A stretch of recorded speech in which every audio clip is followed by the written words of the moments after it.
ಇಲ್ಲಿ ಒಂಟಿ ಮಹಿಳೆ ಇಲ್ಲಿ ಇರ್ತಾನೆ, ನಾನು ನೈಟ್ ಶಿಫ್ಟ್ ಹೋಗ್ತೀನಿ, ಮನೆ ತಕ್ಕ ಬಂದಿದ್ದಾರೆ ಕಿರುಕುಳ ಕೊಡ್ತಾ ಇದ್ದೀರಿ ಅಂತ ಕಲೆ ಇವಾಗ ಫೋನ್ ಮಾಡ್ತೀನಿ, ನಮಗೂ ಹೋಯ್ತೆ. ನಾವೇನು ಕಟ್ಟಿಲ್ವೇನ್ರಿ? ಯಾವ್ದು ಕಟ್ಟಿಲ್ಲ? ಯಾವ್ದು ಕಟ್ಟಿಲ್ಲ ಹೇಳು? ಯಾವ್ದು ಕಟ್ಟಿಲ್ಲ ನಿನಗೆ? ಯಾವ್ದು ಕಟ್ಟಿಲ್ಲ? ಏನೇಳ ಏನದು? ಎಷ್ಟು 2 ವರ್ಷ ಕಟ್ಟಿಲ್ವಾ? 12 24 ಎರಡು ಕಂತು, ಎರಡು ಕಂತು ಜುಜುಮಿ ಅವು. ಏನ್ ನಾವೇನು ದೇಶ ಬಿಟ್ಟು ಹೋಗಿದೀವ? ಅಂಬಾನಿ ಅವ್ರು ಇರ್ತಾರ?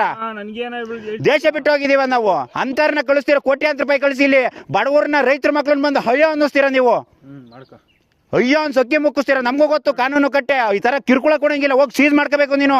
2 ಕಂತು 3 ಕಂತು ಆದ್ಮೇಲೆ ಸೀಸ್ ಮಾಡ್ಕೋಬೇಕು. ಕಾನೂನು ನಮಗೂ ಗೊತ್ತೈತೆ. ನೀನು ಒಬ್ಬ ರೈತರ ಮಗ ಆಗಿ ಈ ತರ ಎಲ್ಲ ನೀನ್ ಮಾತಾಡೋದು ಏನ್ ಮಾತಾಡ್ತಾ ಇದೆಯಾ ನೀನು? ಕಟ್ಟೆವರೆಗೂ ಹೋಗೋದೇ ಇಲ್ಲ ಅಂತ ಕೇಳ್ತೀಯಲ್ಲ, ಕೂಕ.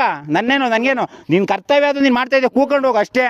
ನಾಳೆಕೊ ಬಂದು ಕೂಕ, ಸಾಯಂಕಾಲ ತಕ ಕೂಕ, ನಾಳೆಕೊ ಹಬ್ಬದ ದಿನನೂ ಬಂದು ಕೂಕಂತಾ ಇರ ಅಷ್ಟೇ. ನಾನು ಕಟ್ಟೆವರೆಗೂ ಕಟ್ಟೋದೇ ಇಲ್ಲ, ನೋಡೋಣ.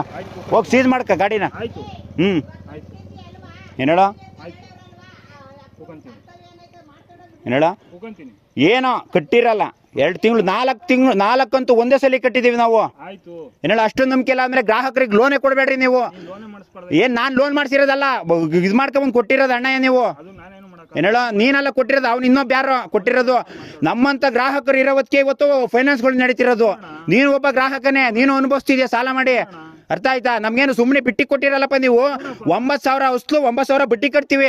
1-2 ತಿಂಗಳು ಕೊಟ್ಟಿಲ್ಲ, ಹೊಂಚರ್ಸ್ಕೊಂಡ ಕಾನೂನು ಐತೆ. ಅದಕ್ಕೆಲ್ಲ ಕಾನೂನು ಕಟ್ಟಿ ವ್ಯವಸ್ಥಿತವಾಗೈತೆ RBIಗೆ. ಅರ್ಥ ಆಯ್ತಾ? RBIಗೆ ಕಾನೂನು ಕಟ್ಟಿ ಕರೆಕ್ಟ್ ಆಗೈತೆ. 3 ತಿಂಗಳು ಪೇಮೆಂಟ್ ಇರ್ತತೆ. 3 ತಿಂಗಳು ಕಟ್ಟಲಿಲ್ಲ ಅಂದ್ರೆ ನೀನು ಮಾತಾಡಬೇಕು. ಇದು 2 ಕಂತು ಅಷ್ಟೇ. ಫಸ್ಟ್ ಕಂತು 2ನೇ ಕಂತು ಇದಾಗೈತೆ ಅಷ್ಟೇ ಇವಾಗ ರನ್ನಿಂಗು.